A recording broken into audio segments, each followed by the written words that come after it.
ನವರಾತ್ರಿ 2ನೇ ದಿನದಂದು ಬ್ರಹ್ಮಚಾರಿಣಿ ದೇವಿಯನ್ನು ಪೂಜಿಸುವುದು ಹೇಗೆ?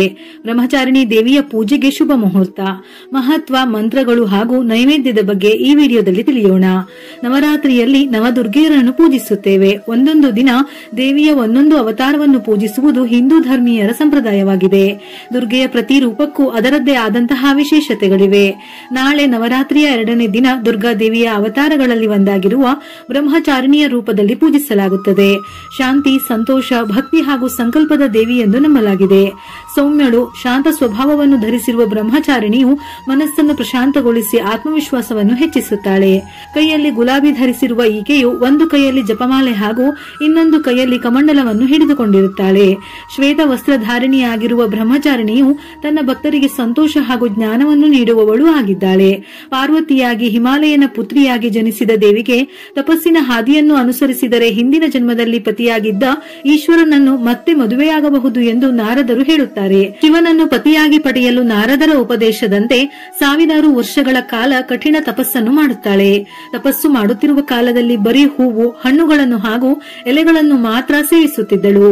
ನಂತರದಲ್ಲಿ ಎಲೆಯ ಸೇವನೆಯನ್ನು ನಿಲ್ಲಿಸಿ ಉಪವಾಸ, ವ್ರತಾಚರಣೆಯನ್ನು, ಧ್ಯಾನವನ್ನು ಮಾಡಿದ ನಂತರ ದೇವಿಯ ನಿಜವಾದ ಭಕ್ತಿ ಹಾಗೂ ಸಂಕಲ್ಪಕ್ಕೆ ಬ್ರಹ್ಮದೇವರು ಪ್ರತ್ಯಕ್ಷವಾಗಿ ನೀನು ಶಿವನನ್ನು ಮದುವೆಯಾಗು ಎಂದು ವರವನ್ನು ಕೊಡುತ್ತಾರೆ.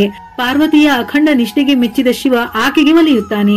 ಬ್ರಹ್ಮಚಾರಿಣಿಗೆ ಬಹಳ ಇಷ್ಟವಾದ ಹೂವು ಮಲ್ಲಿಗೆ. ಹಾಗಾಗಿ ನವರಾತ್ರಿಯ 2ನೇ ದಿನ ಮಲ್ಲಿಗೆಯಿಂದ ಅಥವಾ ಬಿಳಿ ಬಣ್ಣದ ಸೇವಂತಿಗೆ, ಹೀಗೆ ಯಾವುದಾದರೂ ಬಿಳಿ ಬಣ್ಣದ ಪುಷ್ಪವನ್ನಾದರೂ ಅರ್ಪಿಸಿ ಪೂಜೆ ಮಾಡಬೇಕು. ನಾಳೆ ನವರಾತ್ರಿ 2ನೇ ದಿನ ದುರ್ಗಾದೇವಿಯ ರೂಪವಾದ ಬ್ರಹ್ಮಚಾರಿಣಿ ದೇವಿಯನ್ನು ಪೂಜೆ ಮಾಡಲು ಬ್ರಹ್ಮ ಮುಹೂರ್ತ ಬೆಳಿಗ್ಗೆ 4:34 5:21 ಒಳಗೆ ಪೂಜೆಯನ್ನು ಪ್ರಾರಂಭಿಸಬಹುದು. ಬೆಳಿಗ್ಗೆ 7:06 8:51 ಇದು ಅಮೃತ ಕಾಲ. ಈ ಸಮಯದಲ್ಲಿ ಪೂಜೆಯನ್ನು ಮಾಡಬಹುದು. ಬೆಳಿಗ್ಗೆ 11:48 ಮಧ್ಯಾಹ್ನ 12:36 ಇದು ಅಭಿಜಿತ್ ಮುಹೂರ್ತ. ಈ ಸಮಯದ ಒಳಗೆ ಪೂಜೆಯನ್ನು ಮಾಡಬಹುದು. ಇನ್ನು ಸಂಜೆಯ ಸಮಯದಲ್ಲಿ ಪೂಜೆ ಮಾಡುವವರು, ದೀಪಾರಾಧನೆ ಮಾಡುವವರು ದೇವಿ ಮಹಾತ್ಮೆ, ಇನ್ನು ನಿಮಗೆ ಗೊತ್ತಿರುವ ದೇವಿಗೆ ಸಂಬಂಧಪಟ್ಟಿರುವ ಮಂತ್ರಗಳನ್ನು ಸಂಜೆ ಗೋಧೂಳಿ ಸಮಯ ಅಂದರೆ 6:15 7:26 ಈ ಸಮಯದಲ್ಲಿ ಪೂಜೆ ಮಾಡುವವರು ಅಥವಾ ದೇವಿ ಉಪಾಸನೆ ಮಾಡಬಹುದು. ನವರಾತ್ರಿಯ 2ನೇ ದಿನ ವಿಶೇಷವಾಗಿ ಪೂಜೆಯನ್ನು ಮಾಡುವವರು ಕೆಂಪು ಮತ್ತು ತಿಳಿ ಗುಲಾಬಿ ಬಣ್ಣದ ವಸ್ತ್ರವನ್ನು ಧರಿಸಬಹುದು. ಅಮ್ಮನವರಿಗೂ ಕೂಡ ಇದೇ ಬಣ್ಣದ ರವಿಕೆ ಕಣವನ್ನು ಅರ್ಪಿಸಬಹುದು. ದೇವಿಗೆ ಈ ದಿನ ಸಕ್ಕರೆಯನ್ನು ನೈವೇದ್ಯ ಮಾಡುವುದು ತುಂಬಾ ಮುಖ್ಯ. ಇಲ್ಲವಾದರೆ ಹಾಲು ಸಕ್ಕರೆಯಿಂದ ತಯಾರಿಸಿದ ಪಾಯಸ ಅಥವಾ ಯಾವುದಾದರೂ ಸಿಹಿಯನ್ನು ನೈವೇದ್ಯಕ್ಕೆ ಅರ್ಪಿಸಬಹುದು. ದುರ್ಗಾದೇವಿಯ ಅವತಾರವಾದ ಬ್ರಹ್ಮಚಾರಿಣಿ ದೇವಿಗೂ ಕೂಡ ದೇವಿ ಉಪಾಸನೆಯನ್ನು ಮಾಡಬಹುದು. ಸಪ್ತಶತಿ ಪಾರಾಯಣ, ಲಲಿತಾ ಸಹಸ್ರನಾಮ, ಸೌಂದರ್ಯ ಲಹರಿ ಇನ್ನೂ ಮುಂತಾದ ದೇವಿ ಉಪಾಸನೆಯನ್ನು ಮಾಡಬಹುದು. ನಾಳೆಯ ದಿನ ಬ್ರಹ್ಮಚಾರಿಣಿ ದೇವಿಯ ಆರಾಧನೆಯ ಜೊತೆಗೆ ಓಂ ಹ್ರೀಂ ಶ್ರೀಂ ಬ್ರಹ್ಮಚಾರಿಣಿ ದುರ್ಗಾಯೈ ನಮಃ ಅಥವಾ ಓಂ ದೇವಿ ಬ್ರಹ್ಮಚಾರಿಣಿ ನಮಃ ಈ ಮಂತ್ರವನ್ನು ಸಾಧ್ಯವಾದಷ್ಟು ಬಾರಿ ಪಠಿಸಬೇಕು. ಇಲ್ಲವಾದರೆ 21 ಬಾರಿ ಅಥವಾ 108 ಬಾರಿಯಾದರೂ ಪಠಿಸಬೇಕು. ಬ್ರಹ್ಮಚಾರಿಣಿಯು ಮಂಗಳ ಗ್ರಹದ ಅಧಿಪತಿ. ತನ್ನ ಭಕ್ತರಿಗೆ ಅದೃಷ್ಟವನ್ನು ನೀಡುವವಳು ಹಾಗೂ ಮಾನಸಿಕ ಕ್ಷೋಭೆಯನ್ನು ಪರಿಹರಿಸಿ ನೆಮ್ಮದಿಯನ್ನು ದಯಪಾಲಿಸುವವಳು ಬ್ರಹ್ಮಚಾರಿಣಿ. ಜನ್ಮಕುಂಡಲಿಯಲ್ಲಿ ಮಂಗಳ ಗ್ರಹವು ಕೆಟ್ಟ ಸ್ಥಾನದಲ್ಲಿದ್ದರೆ ಹಾಗೂ ಮಂಗಳ ದೋಷವಿದ್ದರೆ ಬ್ರಹ್ಮಚಾರಿಣಿಯನ್ನು ಪೂಜಿಸುವುದು ಒಳ್ಳೆಯದು. ಇವುಗಳ ಜೊತೆಯಲ್ಲಿ 2 ರಿಂದ 10 ವರ್ಷದ ಹೆಣ್ಣು ಮಕ್ಕಳನ್ನು ಮನೆಗೆ ಕರೆದು ಅವರ ಪಾದಪೂಜೆಯನ್ನು ಮಾಡಿ ಅವರಿಗೆ ಬಾಗಿನವನ್ನು ಕೊಟ್ಟು ಆಶೀರ್ವಾದವನ್ನು ಪಡೆದುಕೊಳ್ಳಬೇಕು. ಇವರನ್ನೇ ಬಾಲತ್ರಿಪುರ ಸುಂದರಿ ದೇವಿ ಅಥವಾ ಬ್ರಹ್ಮಚಾರಿಣಿ ದೇವಿಯ ಅವತಾರವೆಂದು ನೋಡಬೇಕು. ಯಾವ ವಯಸ್ಸಿನ ಪೂಜೆಯಿಂದ ಏನು ಫಲ?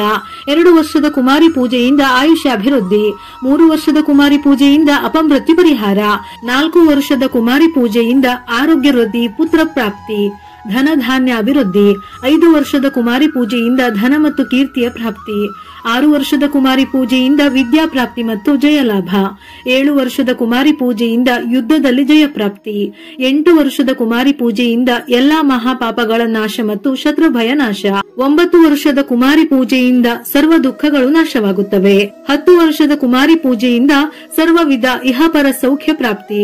ಹೀಗೆ ನವರಾತ್ರಿಯ 9 ದಿನಗಳು ಕುಮಾರಿ ಪೂಜೆಯನ್ನು ಮಾಡಬೇಕು.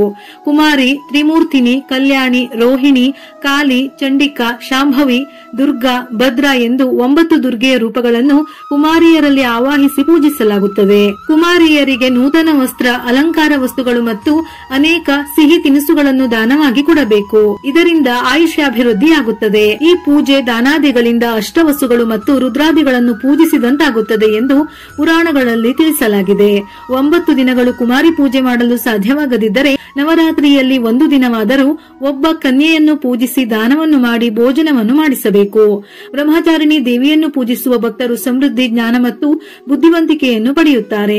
ಮಾತಾ ಬ್ರಹ್ಮಚಾರಿಣಿ ದೇವಿಯನ್ನು ಸರಿಯಾದ ಆಚರಣೆಗಳೊಂದಿಗೆ ಶ್ರದ್ಧಾ ಭಕ್ತಿಯಿಂದ ಪೂಜಿಸುವುದರಿಂದ ಸಂತೋಷ ಮತ್ತು ಸಮೃದ್ಧಿ ಉಂಟಾಗುತ್ತದೆ. ನಾಳೆ ಶುದ್ಧವಾದ 2 ವೀಳ್ಯದೆಲೆಯ ಮೇಲೆ ₹1 ನಾಣ್ಯ ಇಟ್ಟು ಬ್ರಹ್ಮಚಾರಿಣಿ ದೇವಿಯ ಅಷ್ಟೋತ್ತರವನ್ನು ಓದುತ್ತಾ, ಅಂದರೆ ಒಂದೊಂದು ಅಷ್ಟೋತ್ತರ ಓದುವಾಗಲೂ ವೀಳ್ಯದೆಲೆಯ ಮೇಲಿರುವ ನಾಣ್ಯದ ಮೇಲೆ ಸ್ವಲ್ಪ ಸ್ವಲ್ಪ ಕುಂಕುಮವನ್ನು ಹಾಕಿ ಅಷ್ಟೋತ್ತರ ಸಮೇತ ಕುಂಕುಮಾರ್ಚನೆಯನ್ನು ಮಾಡಬೇಕು. ಈ ಕುಂಕುಮವನ್ನು ಪೂಜೆಯ ನಂತರ ಹಚ್ಚಿಕೊಳ್ಳುವುದರಿಂದ ಆ ತಾಯಿಯ ಅನುಗ್ರಹದಿಂದ ಕೆಲಸದಲ್ಲಿ ಯಶಸ್ಸು, ಸಂಪತ್ತು ಪ್ರಾಪ್ತಿಯಾಗುತ್ತದೆ. ಈ ಸಮಯದಲ್ಲಿ ಅಷ್ಟೋತ್ತರ ಸಮೇತ ಕುಂಕುಮಾರ್ಚನೆ ಮಾಡಿದರೆ ಬಹಳ ಶ್ರೇಷ್ಠ. ನಿಮ್ಮ ಆಸೆ ಆಕಾಂಕ್ಷೆಗಳು ಅದೇನಿದ್ದರೂ ಇಂತಹ ಶಕ್ತಿಶಾಲಿ ನವರಾತ್ರಿಯ ದಿನ ಮಾಡುವುದರಿಂದ ಬಹು ಬೇಗನೆ ಈಡೇರುತ್ತದೆ. ಇಂತಹ ಸಮಯದಲ್ಲಿ ದೇವಿಯ ಶಕ್ತಿ ಜಾಸ್ತಿ ಇರುವುದರಿಂದ ಈ ರೀತಿಯ ಆರಾಧನೆ ಮಾಡಿದರೆ ದುಪ್ಪಟ್ಟು ಫಲ ಲಭಿಸುತ್ತದೆ. ಅಷ್ಟೋತ್ತರ ಸಮೇತ ಕುಂಕುಮಾರ್ಚನೆಯ ಜೊತೆ ಸಂಕಲ್ಪ ಮಾಡುವುದರಿಂದ ತಪ್ಪದೆ ಸ್ನಾನ ಮಾಡಿಯೇ ಓದಬೇಕು. ಸ್ನಾನ ಮಾಡಿದ ನಂತರ ದೇವಿಗೆ ಅರಿಶಿನ, ಕುಂಕುಮ, ಹೂವು ಮತ್ತು ಅಕ್ಷತೆ ಹಾಕಿ ನಿಮ್ಮ ಮನಸ್ಸಿನಲ್ಲಿರುವ ಕೋರಿಕೆಯನ್ನು ಸಂಕಲ್ಪ ಮಾಡಿ ಅಷ್ಟೋತ್ತರ ಸಮೇತ ಕುಂಕುಮಾರ್ಚನೆಯನ್ನು ಮಾಡಿ ದೇವಿಗೆ ತುಪ್ಪದ ದೀಪವನ್ನು ಬೆಳಗಿ ಪ್ರದಕ್ಷಿಣೆ ಹಾಕಿ ನಂತರ ಈ ಕುಂಕುಮಾರ್ಚನೆಯ ಕುಂಕುಮವನ್ನು ಪ್ರತಿದಿನ ಹಚ್ಚಿಕೊಳ್ಳಬೇಕು. ಈ ರೀತಿ ಮಾಡುವುದರಿಂದ ಯಾವುದೇ ಸಮಸ್ಯೆ ಇದ್ದರೂ ನಿವಾರಣೆಯಾಗುತ್ತದೆ. ನಿಮಗೆ ಮತ್ತು ನಿಮ್ಮ ಕುಟುಂಬಕ್ಕೆ ಖಂಡಿತ ಒಳ್ಳೆಯದಾಗುತ್ತದೆ. ಈ ವಿಧವಾಗಿ ನೈವೇದ್ಯವನ್ನು ಅರ್ಪಿಸುತ್ತಾ, ಬಣ್ಣವನ್ನು ಪಾಲಿಸುತ್ತಾ ನಿರ್ದಿಷ್ಟವಾದ ಸಮಯದಲ್ಲಿ ನಾಳೆಯ 2ನೇ ದಿನ ದುರ್ಗಾದೇವಿಗೆ ಪೂಜೆ ಮಾಡಿದರೆ ಕಷ್ಟ ಕಾರ್ಪಣ್ಯಗಳು ತೊಡೆದು ಮನೆಯಲ್ಲಿ ಸುಖ ಸಂತೋಷ ನೆಲೆಸುತ್ತದೆ. ಸಂಪತ್ತು ವೃದ್ಧಿಯಾಗಿ ಪ್ರತಿಯೊಬ್ಬರಲ್ಲೂ ಆತ್ಮವಿಶ್ವಾಸ ಮತ್ತು ಸ್ಥಿರತೆ ಹೆಚ್ಚಾಗುತ್ತದೆ. ವಿಡಿಯೋ ಇಷ್ಟ ಆಗಿದ್ದಲ್ಲಿ ಮರೆಯದೆ ಲೈಕ್ ಕೊಟ್ಟು ನಿಮ್ಮವರಿಗೆ ಶೇರ್ ಮಾಡಿ. ಇದೇ ರೀತಿಯ ಮನಮುಟ್ಟುವ ಉಪಯುಕ್ತ ಮಾಹಿತಿಗಳಿಗಾಗಿ ಮತ್ತೆ ಭೇಟಿಯಾಗೋಣ.